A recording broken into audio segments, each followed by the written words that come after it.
一群鸟停在电线上休息，不料集体起飞时，高压线竟突然爆炸。大家都知道，随着现如今的科技发展，电力已成为我们日常生活中不可或缺的重要元素。然而，每一次技术的飞跃似乎都伴随着某种潜在的风险。在城市周边，那些如蛛网般密布的高压线路，正是现代电力文明的象征。它们无声地传输着巨大的能量，点亮了千家万户。但与此同时，这些高压线也成为了不少无辜生命的隐形杀手。高压电线就像一条条静默的巨龙，蜿蜒在城市与乡村之间。在电力区域，我们总能看到那醒目的警示牌，提醒着人们保持距离，以防触电。然而，自然界的生物却并不懂得这些文字的含义。它们或许只是出于本能，选择在这些高高的电线上稍作休息，却不知这一举动有时会带来致命的后果。就在某个晴朗的午后，国外的一个街头，一群疲惫的鸟儿在经历了漫长的飞行后，纷纷停靠在高压电线上。他们或许觉得这些高悬空中的电线是理想的休息场所，远离了地面的喧嚣和危险。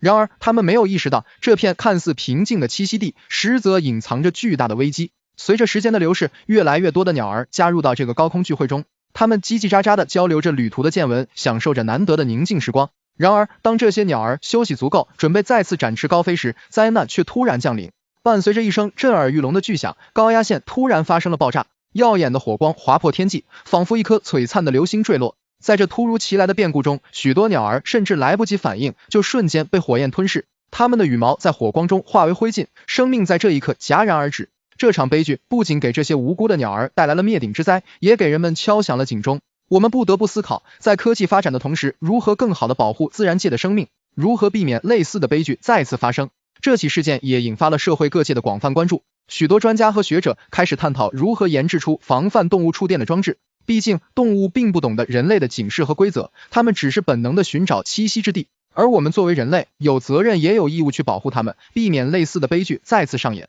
或许，在未来的某一天，我们能够发明出一种智能的防护系统，能够实时监测到动物的靠近，并自动断电或者发出警报。这样，无论是鸟儿还是其他动物，在靠近高压线时都能得到及时的提醒和保护。而这样的技术进步，无疑将是我们与自然和谐共生的又一大步。然而，在科技进步的同时，我们更应该反思人类与自然的关系，是不是我们的发展总是要以牺牲其他生命为代价？或者说，我们能否找到一种更加平衡、更加和谐的发展方式？这起高压线爆炸事件不仅仅是一个简单的安全事故，它更是对我们人类的一次深刻提醒。在追求科技与发展的道路上，我们不应该忘记与大自然和谐共生的初心。只有真正尊重和保护自然界的每一个生命，我们的文明才能持续健康的发展下去。为什么鸟儿集体起飞时会导致高压线爆炸？这真是一个引人入胜且颇富科普意义的问题。首先，我们要明确，鸟儿本身并不会直接导致高压线爆炸，真正的原因涉及到电力学中的一些基本原理。高压线顾名思义，承载着高电压的电流，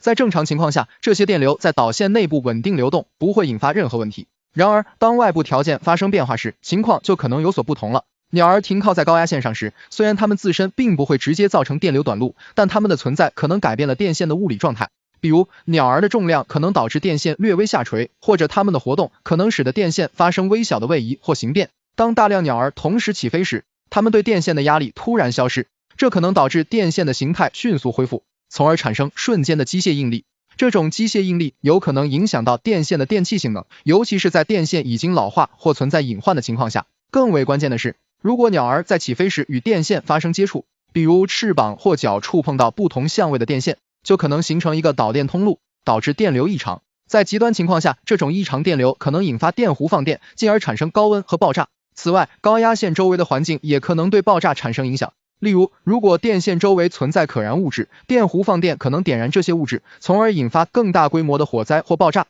鸟儿集体起飞导致高压线爆炸的情况，并非单一原因所致，而是多种因素综合作用的结果。这其中包括了电线的物理状态变化、电气性能异常以及外部环境因素等。因此，在预防类似事故时，我们需要综合考虑这些因素，采取相应的安全措施，来确保电力系统的稳定运行和动物的安全。